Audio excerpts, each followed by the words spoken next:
Well, they did have some shots early in the first period, but nothing really dangerous. They were bringing pucks to the net, and that it's part of everybody's game plan to bring pucks to the net. But we were managing the game well. I didn't feel that we were giving up chances in the first period, even though the shots were. Sometimes it's a tricky stat, shooting pucks from everywhere, and I thought we did a good job to protect our goalie, to take the rebounds away.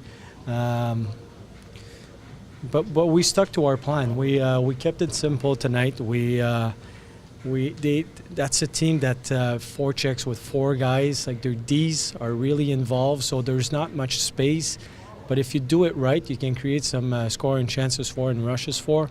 And I thought we did that well. We managed the puck well. Obviously, nothing's perfect, but as a whole and the way we approached the game, it was right. Nice to see the captain get back into the lineup and get the opening goal of the game. Well, your line of centers is so important in the hockey game. Having at least three guys that played in the middle before, that helps a little bit. And he's not only good on the ice. What you see as the result and the actions he does on the ice is he's our captain, and what he brings, it's more than that. It's having him around the team between periods on the bench. It makes a difference. So it was good to have him back for sure. You put three players together like you did with Patrice and JC and Brennan Tanev, who really haven't played together as a line before. What's the secret to success? Because that line looked like they had some instant chemistry and really worked well, dangerous all game. Yeah, well, it's three older players. They all three in the NHL at some point.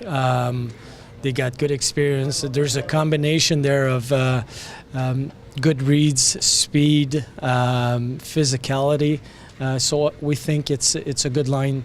Not only they can play well defensively, they can shut down a top line, but they can bring momentum. And three guys that work hard. So it's we felt it was a good combination. With all the additional players you've gotten down with the Jets getting healthy up front, how nice is it for your team to be able to rule four lines now? Well, it makes a difference. Not only that, but especially the matchups and having guys not double shifting on a special team. So having not as many guys that play power play and PK. So we have more energy 5-on-5, and you see it in crucial times in the game when you need to gain momentum. You still have energy. So obviously playing four lines is a big help. And on that front, you see a team like Columbus just in here the other day. They roll four lines. They all can score. Is that ideally what you want as a coach? Because you look at your lines today, it would be tough to just say on paper what your actual fourth line is necessarily. I mean, all are offensive threats potentially. Well, believe it or not, and we tell that to the players all the time, we don't feel there's a first line or a fourth line. We feel we have different roles on the lines.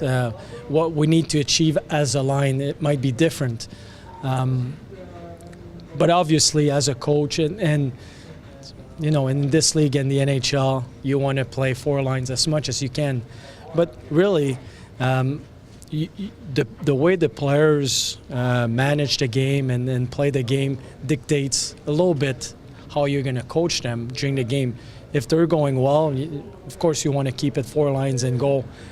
It helps your decision. But if one line or two players out of three is not going, then we'll have to make some adjustments.